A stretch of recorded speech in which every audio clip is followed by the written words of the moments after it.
أعوذ بالله من الشيطان الرجيم. بسم الله الرحمن الرحيم.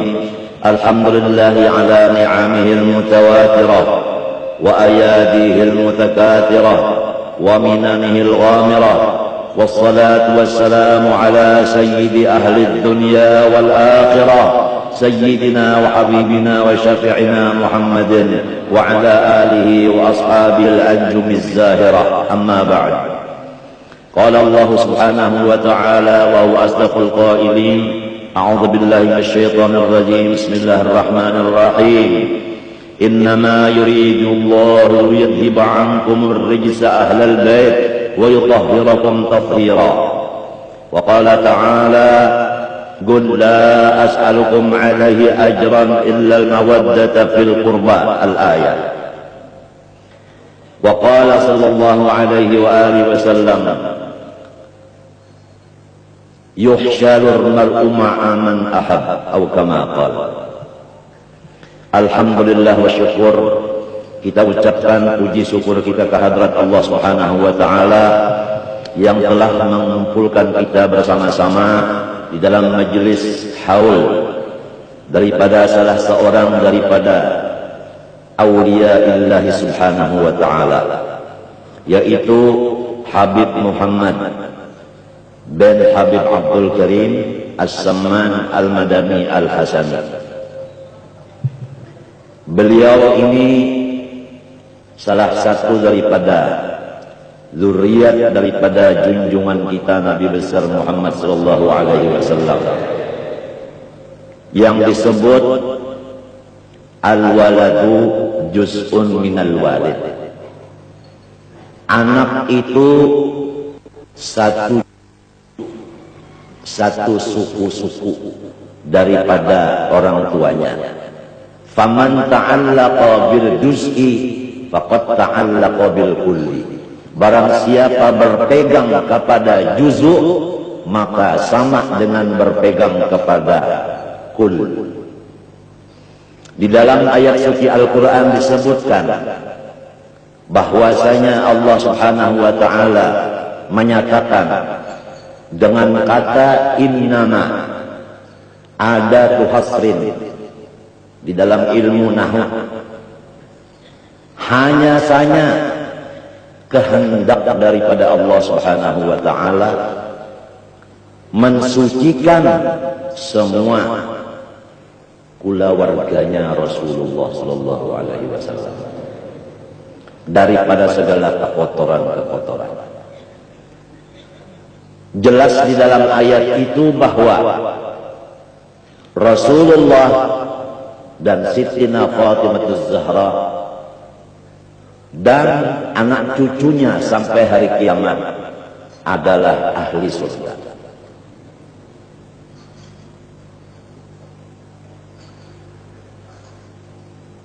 Di dalam ayat lain lagi,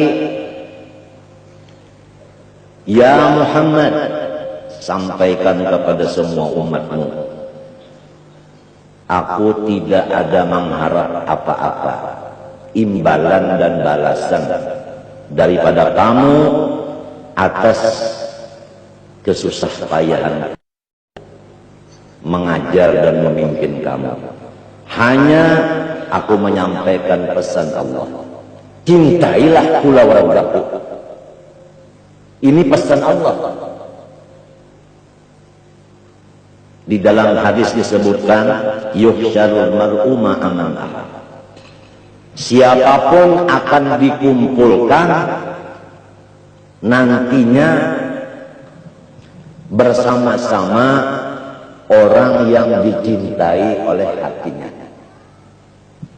Inilah yang kita harap, supaya kita mencintai anak cucunya Rasulullah SAW, yang pada hakikatnya mencintai datunya, yaitu Rasulullah SAW, yang akhirnya kita bersama-sama dengan Rasulullah SAW. Walaupun hidup kita tidak mempunyai pangkat, harakat dan martabat, walaupun kita ini hidup di dalam susah, fakir, walaupun kita hidup di dalam keadaan sakit terus-menerus, Walaupun kita hidup di dalam dihinakan oleh orang dan sebagainya, akan tetapi kalau kita mahabbah kepada orang-orang yang soleh, maka janganlah kita berduka cita. Karena kita akan berkumpul sama-sama orang itu di dalam surga. Apa artinya pangkat? Apa artinya harta benda? Apa artinya kesehatan? Apa artinya sanak saudara? Apa artinya pengikut yang banyak? Apa artinya macam-macam istri yang banyak yang cantik? Namun menjadi balaman neraka. Tak ada di dalam hatinya mahabbah kepada orang soleh. Oleh sebab itu hukumnya mahabbah kepada orang soleh adalah wajib. Termasuk min wajibatil qalbi. Di dalam kitab Sulamut Taufiq disebutkan min wajibatil qalbi mahabbatus shalihin. Wajib bagi tiap-tiap hati kita mencinta kepada orang soleh. Marilah kita bawa anak-anak kita mulai dari kecil mencintai orang-orang soleh, supaya nantinya mereka itu ada didikan dari kecilnya mahabbah kepada orang soleh. Jangan sampai kita taksir nantinya anak-anak kita itu tatkala dia dewasa dia membenci dengan orang soleh, karena ketaksiran kita tidak mendidik akan anak kita dari kecilnya itu cinta kepada orang yang soleh. Di antara orang soleh dzurriyyat Rasulullah SAW bernama Sayyid Muhammad, Habib Muhammad, Syarif Muhammad, Ayyib Muhammad, bahasa Banjarnya, dan Habib Abdul Karim As-Samman, Al-Madani, Al-Hasani, turunan Sayyidina Hasan. Beliau dilahirkan pada tahun 1132 Hijriah. 1132 Hijriah. Di dalam negeri Madinah Al-Musyarrafah. Beliau sudah lebih dahulu yatim, maka ibunya memimpin akan dia, menyerahkan akan dia sewaktu kecilnya kepada seorang guru yang alim di bidang Al-Quran, baik tajwidnya maupun ilmu-ilmu lainnya yang berhubungan dengan Al-Quran, seperti usul tafsir dan tafsir Al-Quran dan lain-lainnya. Maka Syekh Samman ini diserahkan oleh ibunya kepada guru tadi dari kecil. Nah, sewaktu dia belajar Al-Quran, ini satu pelajaran ini, supaya kita punya anak kalau sudah bisa bicara langsung dimasukkan ke sekolahan Al-Quran, dan harus dicari gurunya yang fasih membaca Al-Quran, karena anak-anak kita ini mengikut gurunya. Kalau gurunya itu salah, ya ikut salah. Kalau gurunya itu Bismillahirrahmanirrahim, Alhamdulillahirabbil alamin, Arrahmanirrahim, Maliki yaumiddin, sampai balik amin, ngarannya Udin, anaknya Yasin. Nah, itu anak kita nantinya Bismillahirrahmanirrahim juga nggak bisa Bismillahirrahmanirrahim, nggak bisa karena gurunya tadi. Dan anak-anak kita ini pasti punya guru. Malam yakun lahu syekhun fasyaikhun syaikhuhu. Siapa tidak punya guru, maka syaitanlah yang membisikinya jadi gurunya. Itu man isim mausul umum, bilangnya ilmu nahwu. Siapa aja apabila tidak punya syekh, tidak punya guru, maka syaitanlah gurunya. Syaitan itu ben iblis. Iblis itu ben api neraka. Ah, itu silsilahnya. Mungkin bapak-bapak sudah tahu itu masalahnya. Syaitan bin iblis, iblis bin neraka.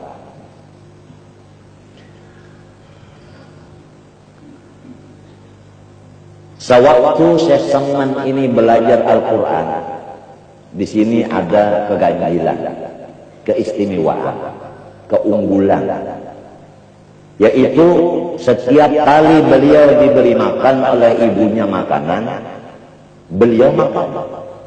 Tapi tatkala beliau selesai makan, ibunya melihat makanan itu tidak kurang sedikit pun.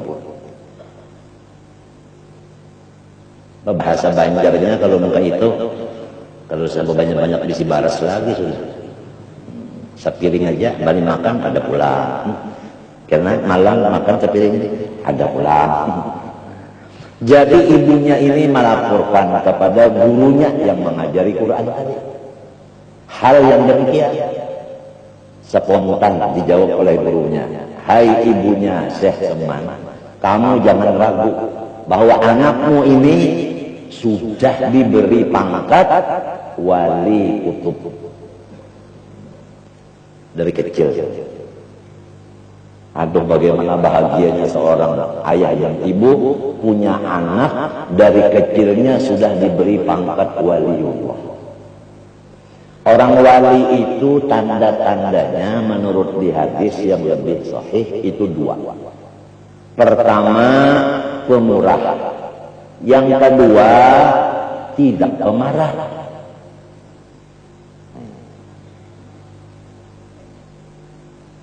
Jadi dari kecilnya beliau ini pemurah, tidak pelit, alias apik, alias engken, garis merah angkar mawi, jarak 12.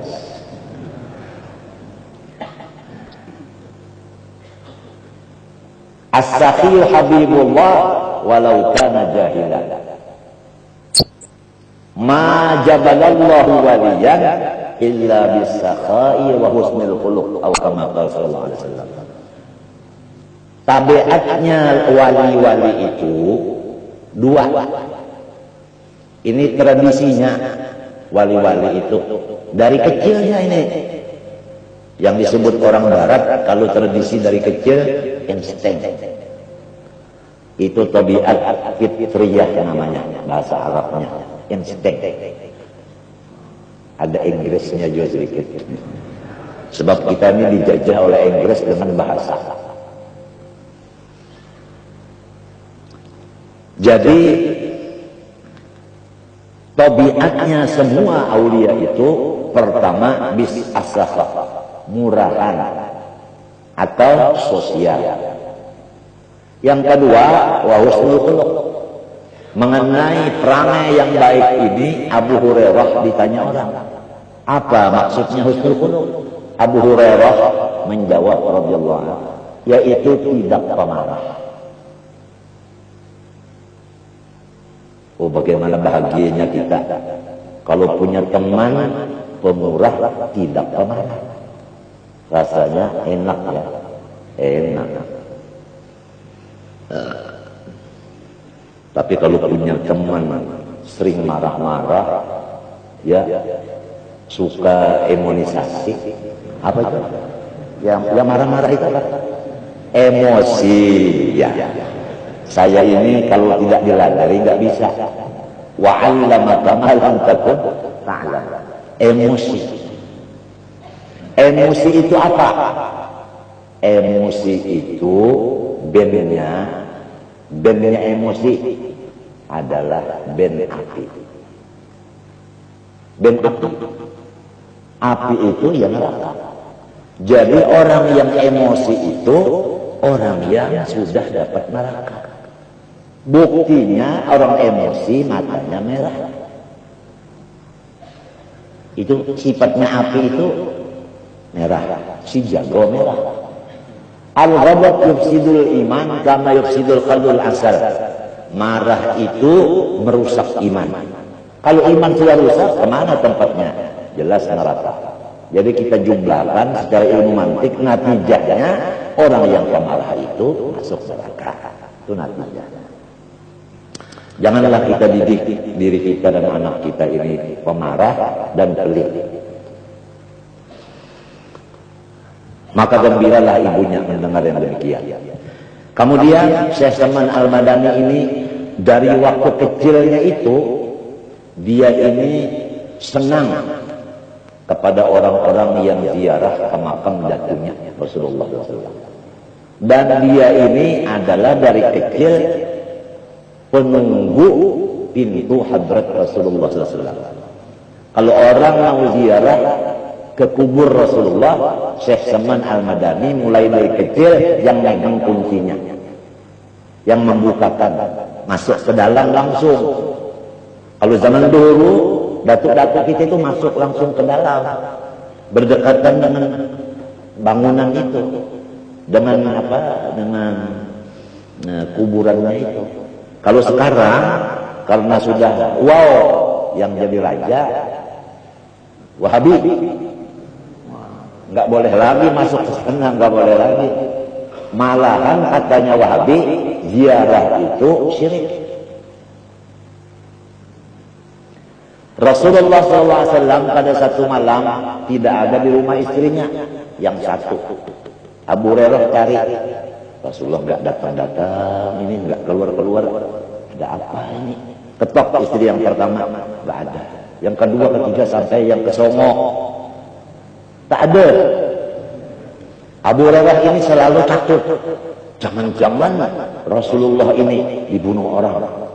Wah, sekarang kita sudah mendengar Pak Matori Abdul Jalil mau dibunuh orang. Karena apa? Karena dia ini NO dan ulama. Jadi guru-guruan ini harus padawas. Apa itu padawas? Ya waspada.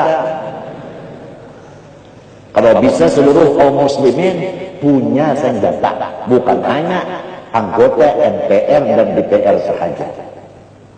Wa'iddu lahum mastata'tum min quwwatin wa min ribatil khair turhibuna bihi aduwwallahi wa aduwwakum. Itu Al-Qur'an.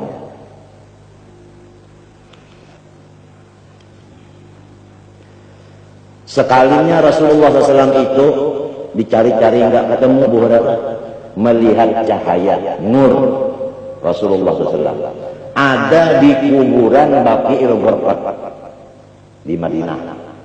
Abu Hurairah itu selalu membuat lubang dari bawah pondasi pagar kuburan tadi dengan tangannya sendiri. Kemudian dia masuk, dia mendekati Rasulullah SAW. Tengah malam Rasulullah ada di kuburan. Ya. Diperhatikan oleh Abu Hurairah.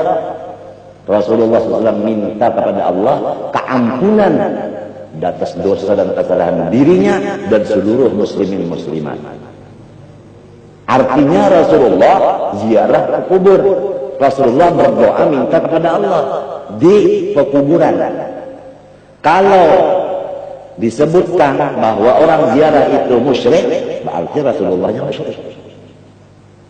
Siapa yang berani bilang begitu? Tapi kira-kira yang hadir ini semua orang ahli sunnah wal jamaah, semua orang yang senang ziarah.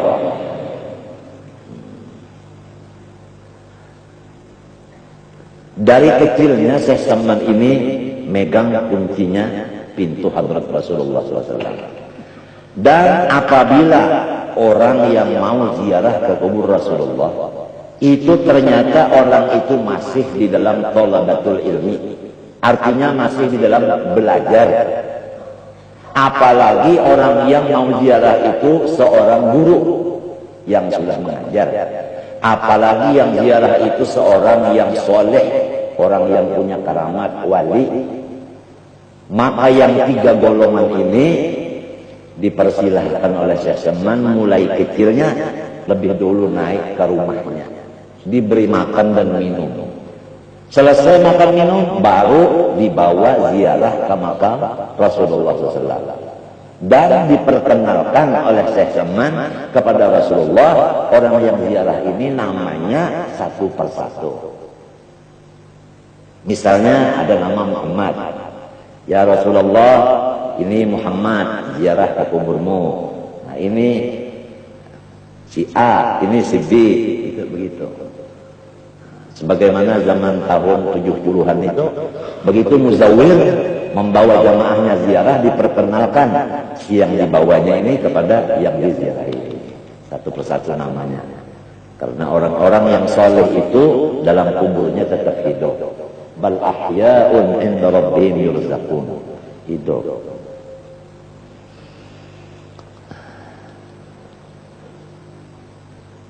Beliau mulai dari kecilnya selalu memuliakan ibu bapaknya. Dan beliau terhadap orang-orang ulama dan orang-orang yang menuntut ilmu dan orang yang soleh selama berada di kota Madinah, maka Syekh Saman inilah yang menjadi khadam bagi semua tamu itu.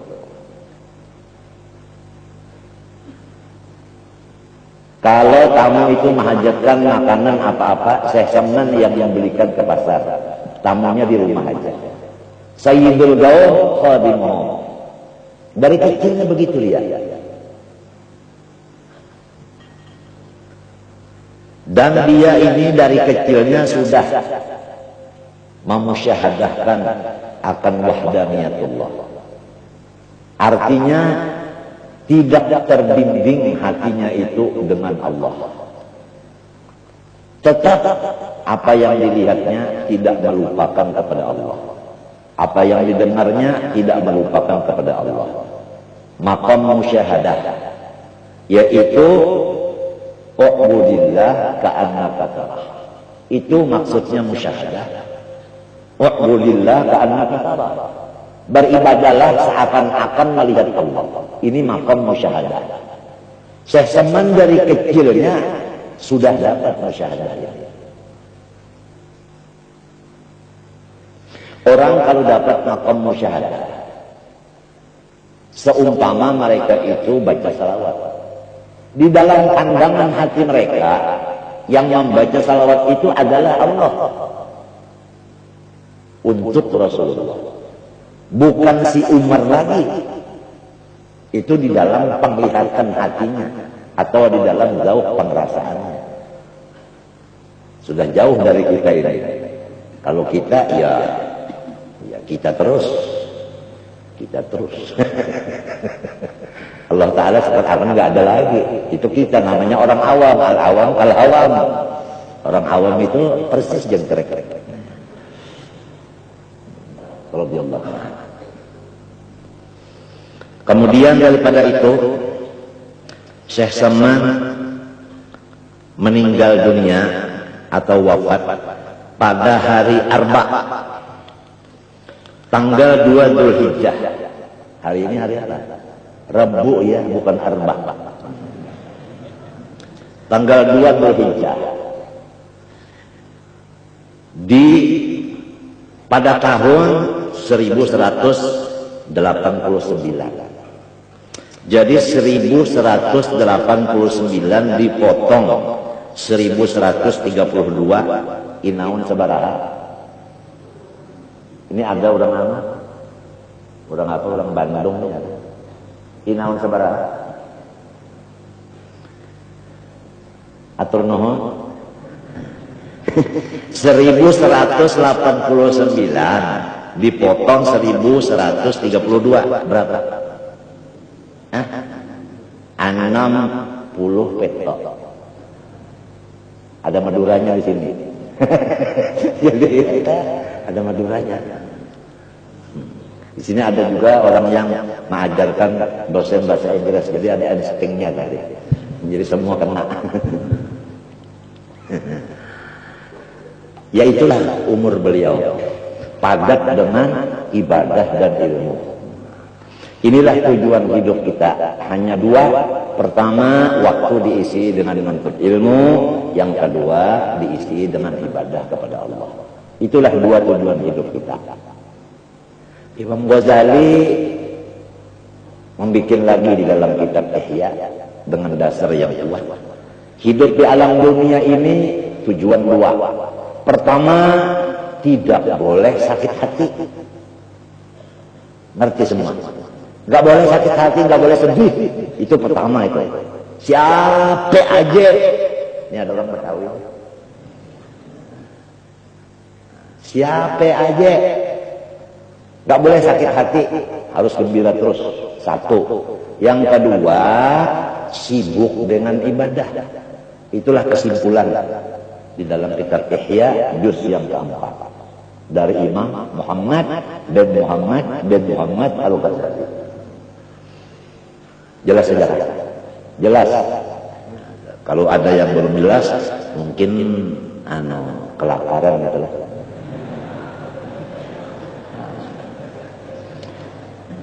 Jadi jangan ada yang sakit hati lagi, jangan.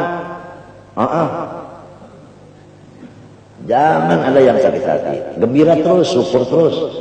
Masa orang baca alhamdulillah 17 kali sehari semalaman, alhamdulillah dibaca tapi enggak dihayati, katanya orang sekarang dihayati. Kalau orang baca alhamdulillah, artinya saya senantiasa alhamdulillah, berarti saya senantiasa gembira, kan gitu kan? Begitu kan? Kan begitu kan?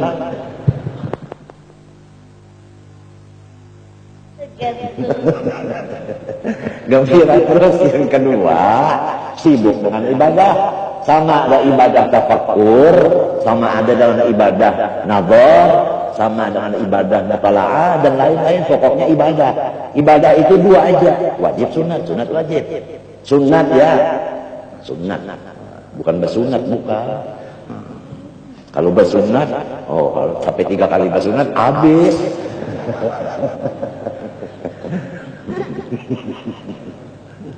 Ketawa Muhammad, amin. Jadi harus gembira terus.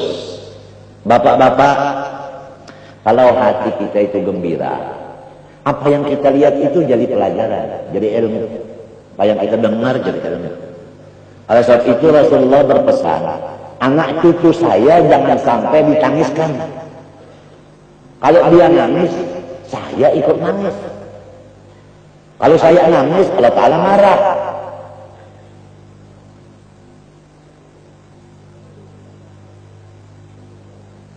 Nah ini, yang mudah-mudahan nih Muhammad Amin nih dengan adiknya Ahmad Hafi itu jangan ada yang menangiskan. Kalau ada yang menangiskan, nangis. Kalau dia nangis, otaknya itu begini, tertutup. Jadi tidak masuk pelajaran. Setengah mati diajari kalau mau paham. Ujar orang Banjar Pak Baba. Nah itu. Saya kulus sufaha. Dia jawab apa? Saya kulus sutaha. Sutaha. Bilangnya gurunya sutaha itu mertua saya.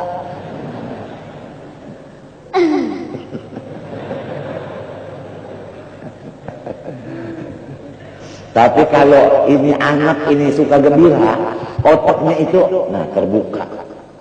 Cepat menerima pelajaran. 1 bulan setengah Iqra 6 udah selesai. 6 bulan khatam Al-Quran. 1 bulan sudah 1 juz setengah hafal. Doakan panjang umurnya.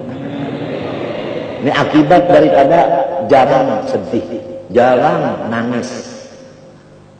Senang terus. Ibunya juga begitu, jarang nangis, senang terus. Ya paling 2 kali nangis waktu melahirkan.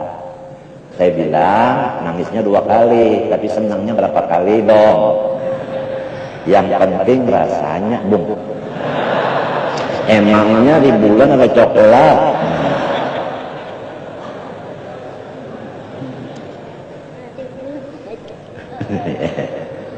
Gak boleh sakit hati, gak boleh ya.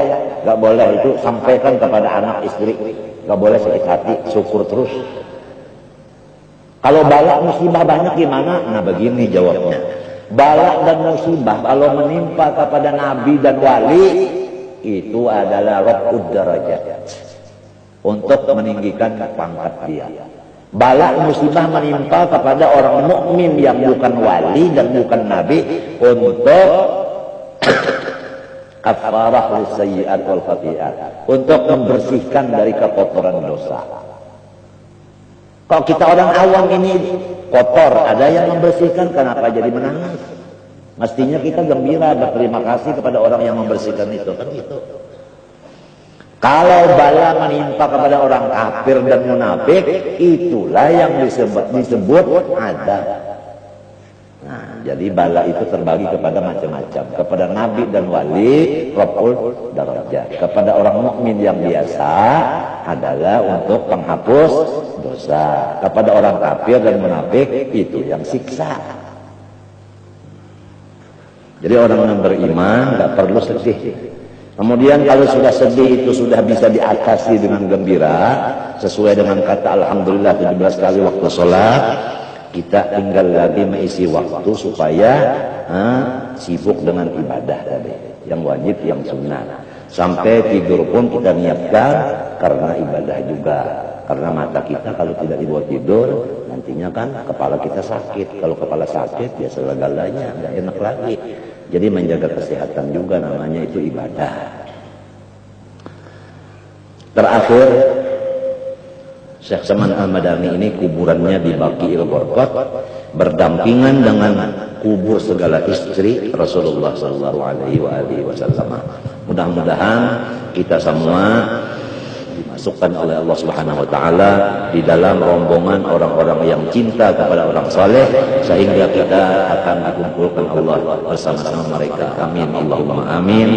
Dan kita mengambil tabarruk yaitu membaca qasidah yang berhubungan dengan puji-pujian terhadap Syekhina Syekh Saman. Karena madhus syuyukh min aqrabil qurubat. Wa kadzalika madhur rasul. Itu dalam kitab Syarah Hikam disebutkan memuji guru itu adalah jalan yang paling hampir untuk mendekatkan diri kepada Allah. Demikian memuji Rasulullah. Ya Syekhana ya Saman. Ya Syekhana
aqsamu billah Syekh Samman waliyullah.